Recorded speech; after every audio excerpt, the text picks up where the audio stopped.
Hello everyone, welcome to my Batman Arkham City, Hard Plus difficulty, no damage walkthrough. And this is the beginning of the game, all the way to where Batman is poisoned. And I'm calling it Hard Plus because this is what the default difficulty is for New Game Plus. I mean, it's technically hard difficulty, like the enemies are scaled to about a hard difficulty life, and they're slightly faster compared to hard difficulty. There are some differences in the enemy placements. There are some new weapons that the enemies can use in these environments. And yeah, that is what constitutes the hardest difficulty of Batman Arkham City. And it's a fun difficulty. I do like it. I mean, it's not challenging, but at the same time, it is still a lot more enjoyable than the easier difficulties, that's for sure. And it really pushes the combat system of Batman Arkham City to its best. And that is why I'm calling this a Hard Plus walkthrough. I mean, that's what Seraphim17 did as well, so I figured I'd take a cue from him. And yeah, this is Batman Arkham City, and recently I just finished doing my hard difficulty, no damage walkthrough of Batman Arkham Asylum. So of course I was working towards this game. And I have fully recorded this game, I just need to do the commentary for it. And the way this is going to work is, not only will I be doing the main story, but I'll be doing some of the side missions as well.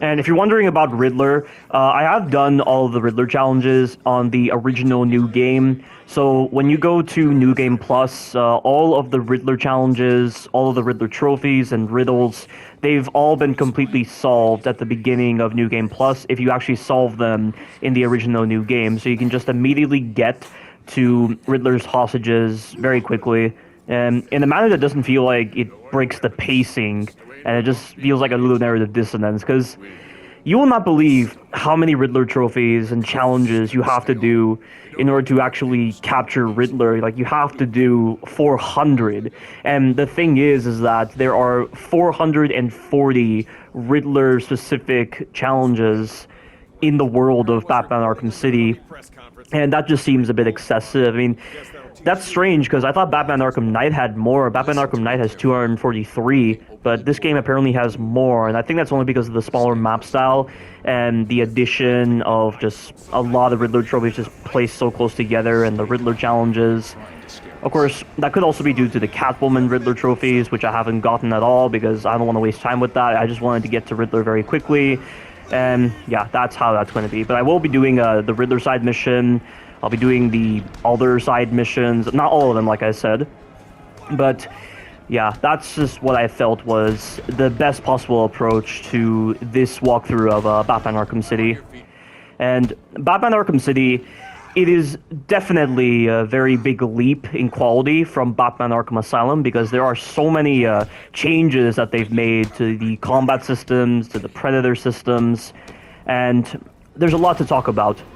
And also, I have all the upgrades I inherited from the original New Game, because on New Game Plus, you started out with all of the upgrades that you had when you ended your original New Game run. So I'm going to have all the combat abilities. I'm not going to have... Actually, no, I think I have the fully increased health. So I'll be able to keep that. But of course, this is no damage, so that's completely pointless. But I have all the combat upgrades. I have some of the Predator upgrades. I have all of the gadget upgrades. And this is definitely something that I really feel they should have just done as just the general New Game, not just something specific to New Game Plus. I mean, I totally understand that there's a sense of progression to the Arkham games, but I just really wish Batman had all of those abilities. But on the original New Game, the enemy placements, the weapon placements for the enemies, and the environments were actually set up to accommodate all that. I don't like having to work my way up through this upgrade system just to get all of that. And that's just something that I have a big problem with when it comes to Rocksteady's Arkham games, because in Arkham Origins, this is the only Arkham game to do it, and this was a game designed by Warner Brothers. There was a difficulty above New Game Plus called I Am the Night mode, and it was basically New Game Plus, but if you died, you would go back to the very beginning of the game. And this might seem like a problem to you, but it actually isn't, because the game still gives you checkpoints, because the game understands its length, it understands that it's a very lengthy experience, it doesn't want to compromise the overall quality of the gameplay by making people restart the entire game due to a stupid error or the like. So you get checkpoints in I Am the Night mode, and you can avoid certain death. You can avoid having to restart the full game by just restarting the checkpoint, and it's a great difficulty mode. It's permadeath done right with this kind of open world format and with this kind of gameplay style that the Batman Arkham games favors. But the reason why I like I Am the Night mode so much is that you didn't have to waste time going to a new save file and just replaying the original New Game just to unlock New Game Plus. In I Am the Night mode, because it's essentially New Game Plus again, but you inherit all the stuff from New Game Plus rather than just from the original New Game, you are able to just kill yourself and just restart the entire game, because this game, as well as the rest of the Arkham games, don't have any kind of restart level format. You have to play through the full game, and you have to, of course, save a lot of your save data to USB drives if you want to replay specific parts of the Arkham games, and that's just a little cumbersome to deal with, but you can avoid that in I Am the Night mode, which is fantastic. And Rocksteady doesn't have this difficulty mode with any of their games, and I don't know why they did that, and I think it was probably because nobody played I Am the Night mode, aside from people who understood the advantages it provided. But it didn't return in Batman Arkham Knight, and this was just such a problem, because in order to start New Game Plus, which is where this game is at its full potential, you have to pretty much start a new save file, go through New Game again, beat the entire game to unlock New Game Plus, and then you can start New Game Plus.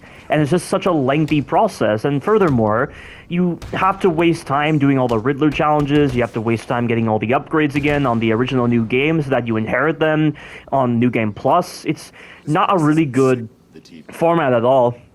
And that's why when I beat the original New Game on Batman Arkham City, I made sure to copy my New Game Plus save data from the very beginning of New Game Plus onto a USB drive, so that if I ever decided to go back to New Game Plus, I wouldn't have to go through that excessive grind. That's exactly what it feels like. It feels like an RPG grind, and I've never liked that about any of Rocksteady's Arkham games, but Warner Brothers did a really great job with implementing I Am the Night mode, and it's wonderful. It's a shame I can't record Origins, because Origins is on PS3, and I can't record PS3 unless I get an Elgato. And the thing is that I do have access to an HDMI splitter. I just found it out of nowhere, so I could theoretically just buy an Elgato, but I just choose not to waste time with that. It's pretty expensive, and I just haven't found the urge to reconfigure my PS3 to be accommodating for Elgato, so I don't want to put up with that. Instead, I'll just do this. But right now we're inside of the courtroom area. You're going to be seeing a bit of the combat in action. And the combat on this game, like I said, is a massive overhaul from Batman Arkham Asylum. And I actually learned about a couple of things with the combat on this game by playing Arkham Origins and Arkham Knight. But one thing that I have noticed about this game, and this was something in Arkham Origins, and I thought Arkham Origins was the only game to do this, was in Batman Arkham Asylum, you could not do the whole system of throwing a batarang, jumping over an enemy, and then throwing another batarang. Like, you had to use either a strike or a gadget after using either a gadget or a strike. So it would always go gadget, evade, strike, evade, gadget, rinse and repeat. But it's actually different on this game.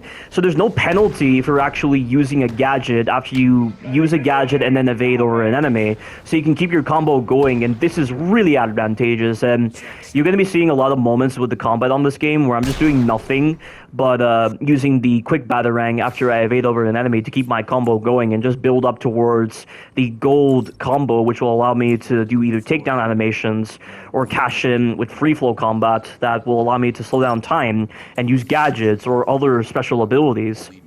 And it's really good, because if you watch my Arkham Asylum walkthrough, I complain so much about the kind of animations that Batman does within the combat.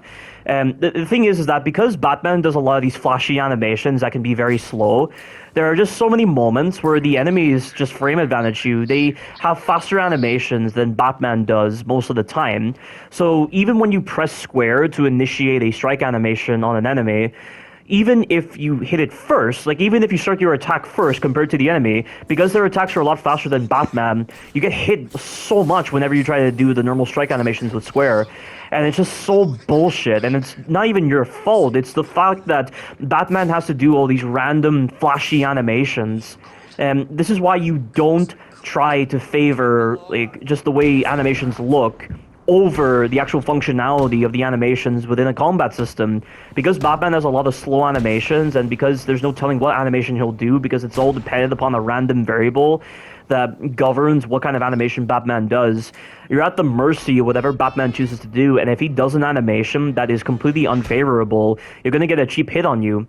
But this system that they introduced in Arkham City and Arkham Origins before they removed it in Arkham Knight for whatever reason, which allows you to do one specific animation, and it's a very fast animation where you can just press L2 to throw your quick Batarang or use your gadgets very quickly. I mean, not the Batclaw though, because the Batclaw, even though the Batclaw animation is slightly faster than the Arkham Asylum Batclaw, it's still a risk because it's easy to get hit during that animation. But specifically with the quick Batarang and the quick remote electric charge gadget, or with like the quick freeze blast, these animations are so fast that it's always going to be the same animation, and you will not run the risk of Batman doing a very slow animation that is incredibly unfavorable, and it allows you to build your combo without having to run the risk of Batman doing a slow animation, and it's a really good design choice. I mean, a lot of people will say it's very noobish, this and that, but I'm sorry guys.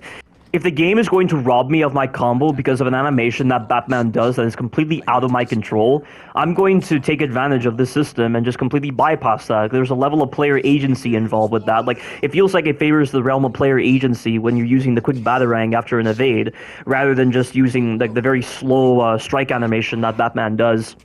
And you don't want to do it all the time though, because if you have the critical strike ability, you'll be able to double your combo with each hit if you time the strike animation properly, rather than just mash it, and you'll be able to build up your combo very quickly to access those takedown animations. And if you're far enough from enemies where they won't be so much of an issue, and you won't get screwed by Batman's animations, you can totally do that, and it's perfectly fine. But for everything else, guys, you'll want to mainly rely upon the quick Batarang to dispatch the enemies and just not deal with Batman's slow animations and just build up your combo, especially when the enemies have access to weapons that they previously didn't have on the original new game for certain scenarios. And if you're dealing with a combat encounter that has a lot of shields, stun rods, knives, throwable weapons, you'll want to get into the habit of trying to build up your combo to do the special combo that you have access to in this game called I think it's called Seek and Destroy, where you press square and triangle at the same time when your combo meter is gold in order to destroy a weapon that an enemy has.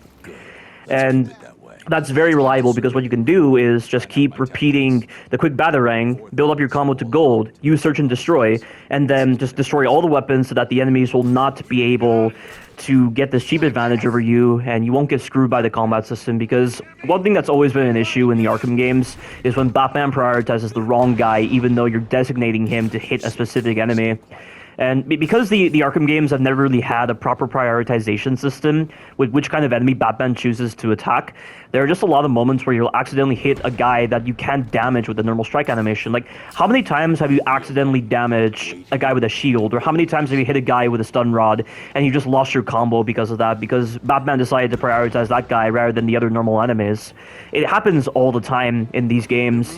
And I originally thought that in Batman Arkham City and Batman Arkham Origins, this was actually a thing where Batman would only prioritize enemies that he could damage with a normal strike animation, and he would never prioritize enemies that can't be damaged with a simple strike animation. But it turns out that's not true, and it is a problem in this game, and it can be very frustrating, which is why you'll want to rely upon the Seek and Destroy method in order to destroy those weapons. And I think the upgrade system is something I should definitely talk about in this game compared to Batman Arkham Knight. But it's definitely something that Arkham City does a lot better compared to Batman Arkham Knight, but I'll talk about it when I get the chance. But right now, we've just done that introductory Predator encounter, which one thing I will say that is great about Batman Arkham City is that the initial Predator encounters don't feel like they were tutorials. They don't try to set up the enemies in a way where it's like one specific path in order to deal with them. Like, that Predator encounter I just did was very introductory, very tutorial-based to introduce you to the new mechanics of Batman Arkham City. But that's the only one.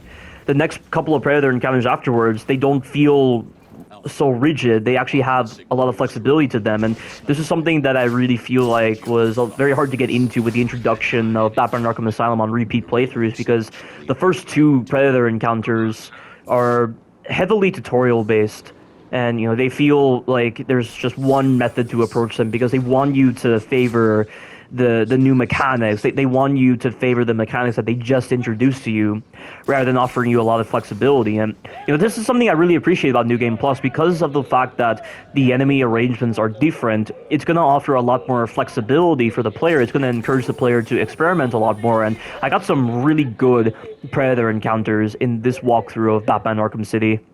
Oh, by the way, did you see that? You'll notice that Batman used his grapnel and then he jumped over the building. This is the Grapnel Boost. And on the original new game, you don't have access to this ability immediately. You have to do the side mission where you have to do all the augmented reality challenges to teach you how to glide. There's 4 of them that you have to do, and then you gain access to the Grapnel Boost. Personally, I don't understand why you just don't have it immediately. In Arkham Origins, you had it immediately. You didn't have to waste time with a side mission. Like, it just feels like a gadget that you should have had at the very beginning of Batman Arkham City, especially when Arkham City is as huge as it is, and there are certain side missions in Batman Arkham City that demand a lot of movement. Like, for instance, when you have to get to those phone calls that Zaz is using in order to stop him from killing the hostage, you need to have greater mobility, like, and the Grapnel Boost affords that. But it just seems like rather tedious that you have to waste time doing a side mission to unlock the Grapnel Boost when it should have been unlocked immediately. And if Arkham Origins, a game that takes place before the events of Batman Arkham City, if Batman had access to the Grapnel Accelerator, why does he not have it immediately for Batman Arkham City? That just seems rather silly. I mean, that's just one of the ludonarrative dissonance moments with initiating a prequel after, like, several games, because of course, like, Batman has access to all these abilities that he has in Batman Arkham City, but he never had access to these abilities in Batman Arkham Asylum, and Arkham Asylum takes place after the events of Batman Arkham Origins, so it's quite a dissonance, but whatever. I mean, it's just they decided to make this choice. Let's just let them do that. But this is one of the side missions. You can use explosive gel to destroy these Titan containers, and the thing is that there's a side mission in this game where you meet with Bane, and when you meet with Bane, you gain access to a radar system with your detective mode that will track down where these Titan containers are, and they show up on the map as well. And this is just something I should probably talk about with Batman Arkham City. But some of the side missions are implemented well, but then others not so much. And I feel like this Titan container side mission is implemented very well, because it's hard to miss these Titan containers, and like, you do encounter them in the main story, and because they're hard to miss, you never feel like you have to backtrack to areas after certain points in the story and just completely kill your pace to just destroy these Titan containers, because they're on the map, because you have access to the radar feature on the detective mode.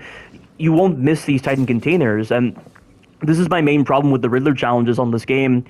I don't know what was going through Rocksteady's head, but why would they put Riddler challenges in, like, story-driven areas, like in areas that require a lot of, like, traveling in order to get to? Like, they put Riddler trophies in Wonder City, they put Riddler trophies at the top of Wonder Tower, and these areas, it takes quite a while to get to them, and it's just, once you're done with the Riddler challenges there, you then have to backtrack all the way back to Arkham City, because this game doesn't have any kind of fast travel system. And it's just rather bizarre that they would do that. I never like it when developers put collectibles in these kind of story areas. And I think this was a problem in Resident Evil Revelations 2, because I don't know why Capcom had the idea of putting in collectibles during chase sequences or these kind of self-destruct moments, because then it just kind of leads to an incongruous mentality where, the game wants you to rush like crazy, but you're spending so much time just searching for collectibles, and then the characters are saying very calm dialogue about, like, what is this and that, and it feels like padding, and it's not implemented very well. There's no grace to it, and that's how I feel about the Riddler challenges in this game, and pretty much for every single Arkham game. And like, I'm glad that on New Game Plus that I don't have to deal with those Riddler challenges, because I already got them done on the original new game. But it still sucks that you have to do those Riddler challenges in order to have a more streamlined process in New Game Plus. And yeah, I don't know what was going through Rocksteady's head, but that is definitely my main gripe with, or one of the main gripes I have with Batman Arkham City. But we're in the steel mill, and we're seeing these thugs try to play around with this doctor, make it seem like she's going to die, because, that's just how sadistic these people are. And can I just say that the main story of Batman Arkham City is incredibly short? It feels like not a lot of events happen in the main story of Batman Arkham City because they're trying to handle it alongside the side missions. And this was a point that Seraphim17 brought up, and I 100% agree with them. It feels like the main story on this game is just as long as Batman Arkham Asylum's, if not shorter than Batman Arkham Asylum's main story. And Batman Arkham Asylum didn't have any side missions. All it had was just the Riddler challenges, which didn't present with such a side mission format. And now that they've gone with the open world format for Batman Arkham City and onward, there's just a lot of moments where the story feels pretty short. And I didn't really notice this as much with Batman Arkham Origins. I mean, and Batman Arkham Knight as well. But Batman Arkham Origins and Arkham Knight, the main stories feel pretty long. And the thing is that in Batman Arkham Origins specifically, I never feel like the side missions interfere with the main story because the way the side missions are presented is that they appear at very specific points in the story. You get a little notification, some kind of notification that indicates that the side mission is active. And you can just immediately do them. And there's no kind of like tedious grinding. There's no kind of waiting game that you're playing with the side missions in Batman Arkham Origins, aside from the Riddler challenges. I mean, then again, he's called Enigma in Batman Arkham Origins, not Riddler yet. But, because you can get these side missions done in Batman Arkham Origins, and you don't have to wait until very specific points in the main story to trigger the next checkpoint for the side missions so that you can do them. That's why I feel like the side missions never interfere with the main story of Batman Arkham Origins, whereas on this game, certain missions like the identity theft mission or the Deadshot missions, the actual checkpoints for those side missions unlock after very specific points in the story. So you have to progress the main story in order to gain access to those side missions later on. And I totally understand that context-wise it wouldn't make sense for all of Deadshot's victims to just be shot at the same time. Deadshot's just taking his time to actually handle his targets, and so it makes sense for the main story to progress, and then it unlocks. But with stuff like the identity theft mission, I kind of wish all those victims were just available at the start. And they did this with Batman Arkham Knight. And Batman Arkham Knight with the perfect crime mission when you're dealing with Professor Pig, all of the victims are available at the start. It's just, the thing is you need to have access to Founders Island so that the Batmobile can gain access to that area. And it does present as a little bit insensitive on the game's part because Batman is well aware that there are people being tortured by Professor Pig, but he's just so casual about it. And he's like, I need the Batmobile before dealing with Valentine. Yet he doesn't pull Valentine out from his pretty doll's parlor and just call the Batwing and just take him with him, or he doesn't get a GCPD chopper to actually take Valentine. He has to specifically get Founders Island unlocked and just get the Batmobile over there, and it just presents as another little narrative dissonance moment because he's just waiting to access Founders Island while people are being tortured by Valentine. It really feels weird in that sense, and I've never really liked that about Batman Arkham Knight, how over-reliant Batman can be when it comes to the Batmobile. But that right there, that initial introduction to the Predator encounter, that's something that Batman Arkham Videos did, but he ran and then he slid into that guy so that he was able to close in on that unarmored enemy and just take him out without having to alert the armored guy. And it's pretty clever, so I believe in this game, when you slide, and sliding is a new thing entirely, in order to slide, you run and you tap R2 in order to slide. But when you slide, it seems like you don't make any noise, which is nice. And also, that right there is really cool. So, the armored enemies on this game, they cannot be damaged by normal strikes. You have to stun them with your cape and then initiate a beatdown on them. Or, what you can do, and I didn't actually know this when I first played this game, but I saw Batman Arkham Videos doing it, you can use the remote electric charge gadget and shoot them in order to knock them down because, of course, metal conducts electricity. So, because the metal is conducting the electricity, it triggers a very heavy knockdown on the armored enemies, and it's really cool. So it's a really good substitute rather than just wasting time doing a beatdown on them or just doing an ultra stun on them and just knocking them out with a ground takedown. You can just use the remote electric charge, knock them down, and just finish them off when they're on the ground. It's so useful in the combat encounters too, but also the ultra stun. So on this game, Batman has the ability to do the stun twice. And when you do the ultra stun, the enemies are stunned for a longer duration. And with certain enemies, you have to use the ultra stun in order to stun them or use other gadgets. Like, for instance, with the Titan Henchman, the only way to deal with them is to use the ultra stun and then initiate a beatdown on them. Or what you can do is build up free flow focus and just use explosive gel, because if you have the ability on this game where when you enter free flow focus and your gadget's power is multiplied tenfold, you can use explosive gel during free flow focus in order to magnify the blast radius of the explosive gel to hit so many enemies. And because the blast radius is large, you're knocking over a lot of enemies. Like, they're floored to the ground for a very long time, and then when you build your combo up, you can initiate the multi-ground takedown and just immediately, like, incapacitate all the enemies, and it's such a satisfying feeling. And that's a new ability that Batman has provided in this game.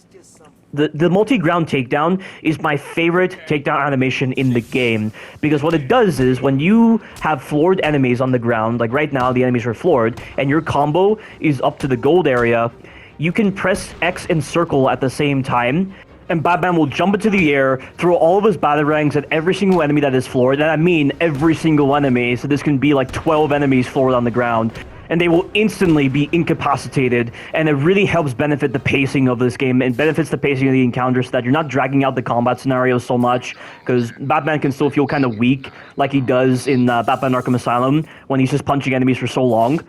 And also, like, when you have the ability to use 3 quick batarangs in rapid succession and it will not kill your combo in the slightest, you can pretty much get your combo meter up to gold, throw 3 batarangs in rapid succession, and just initiate the multi-ground takedown and just floor at least 3 enemies with that ability, and it's so good. And it also helps balance certain encounters out, because there are definitely some encounters with enemies on this game that can be very, very bullshit. Because the game, like I mentioned, does have problems with its combat systems that just are a little bit ironed out, but still not enough to really make them unnoticeable. And, you know, when you have a lot of these really annoying enemies, like the armored enemies, or the stun rod guys, or all these other enemies that can't be damaged normally, using the multi-ground takedown is just great to get rid of those enemies. But right now, we're dealing with the one-armed lieutenant, and there are 2 of these guys. There's this guy, and then there's also the guy that works for Penguin.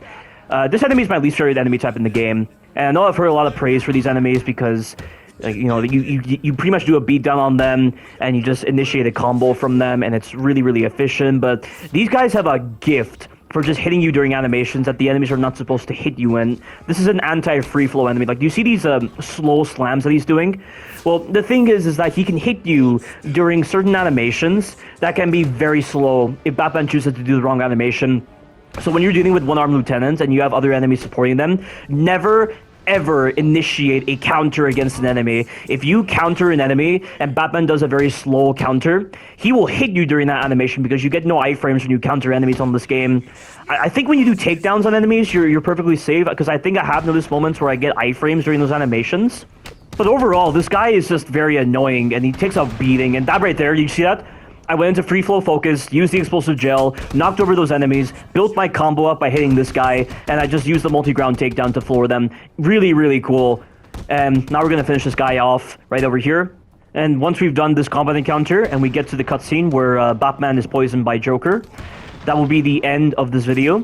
And there will be a lot more to say about this game in the later videos. I know I said a lot right now, but it still doesn't feel like a lot, because that's what I mean when I say there's a lot to say about this game when it comes to its combat encounters, its combat systems, its story, its environments. Yeah, so stay tuned for those videos. Thank you all for watching, and you take care now.